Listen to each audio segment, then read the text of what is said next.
আল্লাহ রাব্বুল আলামিন আমাদেরকে কেন রোজা দিয়েছেন এই আলোচনা এতক্ষণ হয়েছে, তবুও আমি একটি কথায় তার দৃষ্টি বলতে চাই। আল্লাহ বলছেন যে আমি রোজা দিয়েছি এই জন্যে যে মানুষের মধ্যে আল্লাহর ভয় সৃষ্টি হবে। ইয়া আইয়ুহাল্লাযীনা আমানু কুতিবা আলাইকুমুস সিয়াম কামা কুতিবা আলাল্লাযীনা মিন ক্বাবলিকুম লাআল্লাকুম তাত্তাকুন। যে রোজা ফরজ করেছি এই জন্য, আগেও করেছি, সব সময় জন্য রোজা ছিল।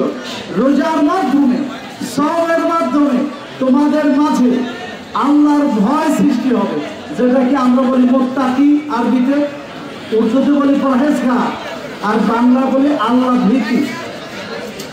এই যে আল্লাহর ভয় সৃষ্টি হওয়ার প্রমাণ হচ্ছে যে রোজার দিনে আমরা একা বাড়িতেও যদি থাকি আর প্রচন্ড পরিশ্রমের পরে যদি আমাদের বুক ফেটে যায়, তবু এক গ্লাস পানি আমরা খাই না। কেন খাই না? আমরা জানি যে এই পানিটা খাইলে রোজা ভেঙে যাবে, রোজাটা থাকবে না। তাহলে রোজা ভাঙার কারণ আছে, পানি খাইলে রোজা ভেঙে যাবে, কিন্তু খাবার খাওয়া লাগবে না। তেমনি করে ঈমান ভাঙার কারণ আছে। ঈমান যেমন গ্রহণ করা হয়, আবার ঈমান ভেঙেও যায়। আল্লাহ রাব্বুল আলামিন বলেছেন, হে ঈমানদার লোকেরা, আমি কি তোমাদেরকে একটা চমৎকার ব্যবসার কথা কি বলবো না? সেই ব্যবসাটা কি? আল্লাহর উপর ঈমান আনো, রাসূলের উপর ঈমান আনো। এই ঈমান অর্থ হচ্ছে এই, আল্লাহর প্রতি ঈমান হচ্ছে এই, আল্লাহ কোরআনের মাধ্যমে যা ফরজ করেছেন, আদেশ করেছেন তা করা, এবং আল্লাহ কোরআনের মাধ্যমে যা নিষেধ করেছেন তা থেকে ফিরে থাকা। রাসূলহি, রাসূল যা আদেশ করেছেন তা করা, রাসূল যা নিষেধ করেছেন তার থেকে বিরত থাকা। এখন যদি সেই কাজটা না হয়, আমরা যদি আল্লাহর আদেশ পালন না করি, তাহলে ঈমান কি থাকবে? কথা বলেন আপনারা। আমরা যদি আল্লাহর আদেশ পালন না করি, ঈমান থাকবে? ভেঙে যাবে। আল্লাহর নিষেধ কাজ যদি আমরা করি, লোভে লালসায়, ধরুন যে একটা চাকরি পাইছে একটা লোক, তাকে প্রতিদিন 5 লক্ষ টাকা ঘুষ দিচ্ছে, 5 লক্ষ টাকা দিলে সে সিগনেচার করলে 5 লক্ষ টাকা পাবে। এখন এইটা ছাড়া কি কঠিন না? এই যে একটা লোভনীয় কাজ, যে সে 1.5 কোটি টাকা মাসে পাবে ঘুষ, এখন এইটা থেকে ফিরে থাকে কি সহজ না কঠিন? তাহলে এই কাজটা থেকে যদি ফিরে না থাকে, তাহলে ঈমান থাকবে না ভেঙে যাবে?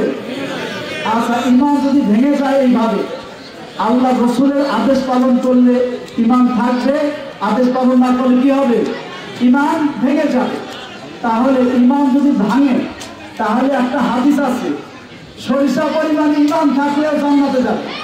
এই জন্য আমরা যারা আছি, আমরা মনে করি সরিষা পরিমাণ ঈমান কেন, তার চেয়ে বেশি আমাদের আছে, কি মনে করি কি করি না? আচ্ছা, কিন্তু আপনি দেখুন, ঈমান যদি ভেঙেই যায়, তাহলে কি সরিষা পরিমাণ থাকে? তাহলে ঈমান তো ভেঙে গেছে, ঈমান তো নাই, সরিষা পরিমাণও থাকার কোনো সুযোগ না। এই হিসাব আনতে হবে রমজানের মাধ্যমে। আল্লাহ রাব্বুল আলামিন বলেছেন, যেখানে কোরআনের রাষ্ট্র নাই, সেখানে কোরআনের রাষ্ট্র কায়েম করার জন্য তোমাদেরকে চেষ্টা করতে হবে। এটা ফরজ। আমার ইয়াত্তাকি গায়রাল ইসলামি দীনান ফালা ইউকবাল মিনহু ওয়া হুয়া ফিল আখিরাতি মিনাল খাসিরিন।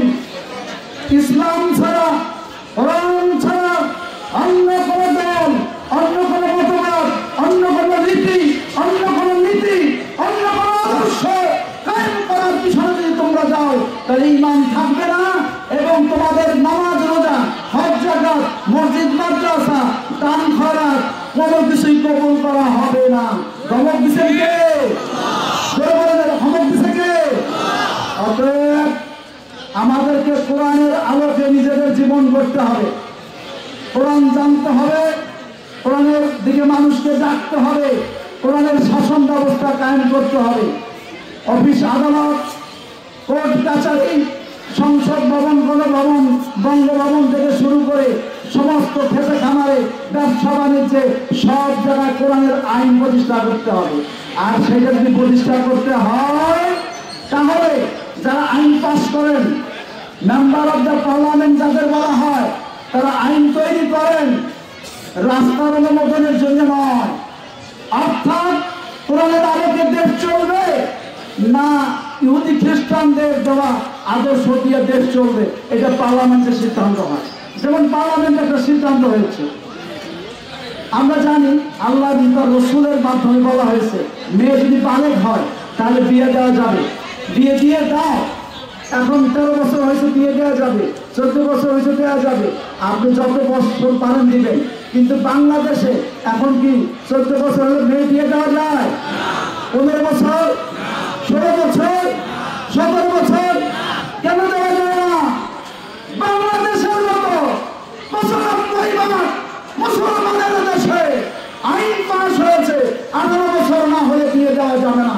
আল্লাহ তার রাসূলের বিরুদ্ধে আইন হয়েছে, যারা এই আইন কায়েম করেছে, আইন পাস করেছে, তারা কি আল্লাহর কাছে মুসলমান আছে? অতএব ওই আইন দিয়ে যারা আমার ক্ষমতা আসতে চায় তারা এবং যারা আইন পাস করেছে এদের কোন রীতিতে, এদের কোন নীতিতে থাকার কোন সুযোগ আছে? অতএব আসতে হবে কোরআনের দলে, আসতে হবে কোরআনের দলে। কোরআন কায়েমের জন্য বাংলাদেশ জামাত ইসলামী আজকে 83 বছর যাবত চেষ্টা করছে, কিন্তু আমরা এক প্যাকেট আকিস বিড়ি, না হলে ম্যানসন সিগারেট, না হলে 1000 টাকার বিনিময়ে 1000 কোটি টাকা মূল্যের আমানত ভোটটা আমরা দিয়ে দিই আরেক জায়গায়, যার কারণে কোরআনের শাসন ব্যবস্থা এই জমিনে কায়েম হচ্ছে না। আমরা কি আগামী দিনে এই সামান্য লোভের করে অন্যদের কাছে কি ভোট বিক্রি করবো? সবাই রাজি আছে? তারা রাজি আছে? আমি আমার শেষের দিকে এসে যেতে চাই। আল্লাহ রাব্বুল আলামিন কায়েম করার জন্য নিজের শ্রম, সমাজ এবং তাদের অর্থ দিয়ে চেষ্টা করে, তারা যদি বিছনায় জ্বরেও মারা যায় আল্লাহ রাব্বুল আলামিন তাদের শাহাদাতের মৃত্যু দান করবেন। আমরা বাংলাদেশে বিশেষ করে শিবচরে আমরা কোরআনের রাষ্ট্র কায়েম করার লক্ষ্যে বাংলাদেশ জামাত ইসলামের পতাকা ধরে সংঘবদ্ধ হয়ে অন্যদেরকে কোরআনের দিকে ডাকবো। এই কোরআনের মাধ্যমে এই দেশকে পরিচালিত হবে। এই জন্যে পার্লামেন্টে শিবচরের পক্ষ থেকে যেই নমিনি আপনাদেরকে দেওয়া হয়েছে, প্রার্থী দেওয়া হয়েছে, তার জন্য প্রতিদিন মানুষদেরকে এই কোরআনের দিকে ডাকবেন, এই কোরআনের দলের দিকে ডাকবেন। এই কাজ করার জন্য রাজি আছেন তারা? দেখবেন কোরআনের শিবচর আমরা আর মামলা দেখতে চাই না, আমরা কোন মায়ের খালি দেখতে চাই না, আমরা আর ফাঁসিতে ঝুলতে দেখতে চাই না। আমরা রাজি আছি কিনা বলুন? তার আমার এদেশে অনেক শহীদের রক্ত ঝরেছে, হাজার হাজার মানুষ এখনো বন্ধ হয়ে আছে। অতএব আমাদেরকে অবশ্যই এই আল্লাহর দ্বীন কায়েমের জন্য আমাদের সমস্ত সময় এবং শ্রমকে ব্যয় করে দুর্বার গতিতে এগিয়ে যেতে হবে। আল্লাহ রাব্বুল আলামিন অতীতের সমস্ত ভুলকে আমাদেরকে আল্লাহ মাফ করে দিবেন ইনশাআল্লাহ। ভাই আমার, আল্লাহ রাব্বুল আলামিন তার কোরআনুল কারীমের সূরাতুল মুহাম্মাদের 2 নম্বর আয়াতের মাধ্যমে এই সুসংবাদ আমাদের দিয়েছেন। পাশাপাশি একটি কথা বলে রাখি, এই কথাগুলো যাদের কাছে পৌঁছবে, কিছু ভাইরা আছেন এখনো আমাদের এই কোরআনের শাসন ব্যবস্থা কায়েম হোক এটা সহ্য হয় না, তাদের জন্য একটা দুঃসংবাদ বলে রাখি।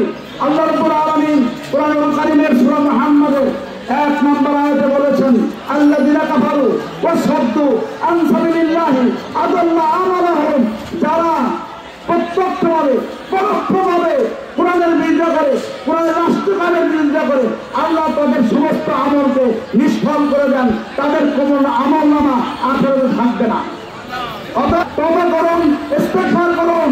আসুন আমরা সবাই মিলে, আগে যে ছিলেন কোনো আপত্তি নাই, দল মত নির্বিশেষে সবাইকে আমরা বুকে নিয়ে হাতে হাত মিলিয়ে এই জমিনে শিবচরের এই ভূখণ্ডে কোরআনের আদর্শ কায়েম করার জন্য এগিয়ে যেতে চাই।